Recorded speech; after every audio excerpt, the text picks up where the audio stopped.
যাদের গ্যাস্ট্রিক, গলা জ্বলে, বুক জ্বলে, পেট পাইপা থাকে, ফুলে থাকে, রীতিমতো টয়লেট ক্লিয়ার হয় না, অতিরিক্ত গ্যাস হয়ে গেছে, যার কারণে আপনি বহু সমস্যায় ভুগতেছেন, বিভিন্ন জায়গা থেকে বিভিন্ন ডাক্তার দেখাইছেন, এরপর আপনার গ্যাসের প্রবলেম কোনোভাবে দূর করতে পারতেছেন না। আমি আজকে বলে দিব আপনার এই সমস্যাটা কীভাবে ন্যাচারালি দূর করবেন। দেখেন, এটাকে বলা হয় পাবদা গাছ, কোনো জায়গায় পেঁপে গাছ, যেখানে যে নামে ডাকা হয়। তো এই গাছের পাতা দিয়ে আপনার সমস্যাটা সম্পূর্ণ ক্লিয়ার করতে পারবেন।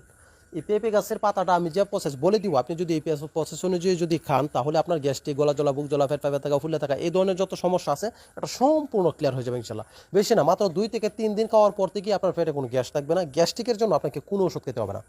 আপনি এখন সেকলো 20 থেকে নিয়ে 40 থেকে নিয়ে আপনি যত হাই পাওয়ারি গ্যাসের বড়ি আছে এগুলি খাচ্ছেন, এরপর কোনো কাজ হচ্ছে না, তাদেরকে আমি রিকোয়েস্ট করবো আপনারা এই পেঁপে গাছের পাতাটা খাবেন, তাহলে আপনার গ্যাস্ট্রিকের যত ধরনের সমস্যা আছে এগুলি সম্পূর্ণ ক্লিয়ার হয়ে যাবে ইনশাল্লাহ। এটা কীভাবে খাইতে হবে, আপনি একটা গাছের পাতা নেবেন, পাতা নিয়ে অল্প একটু পানি দিয়ে এটাকে ভালো করে সেচে একটা রস তৈরি করে নেবেন। এটার রস নিতে হবে আপনার আধা কাপ পরিমাণ। এক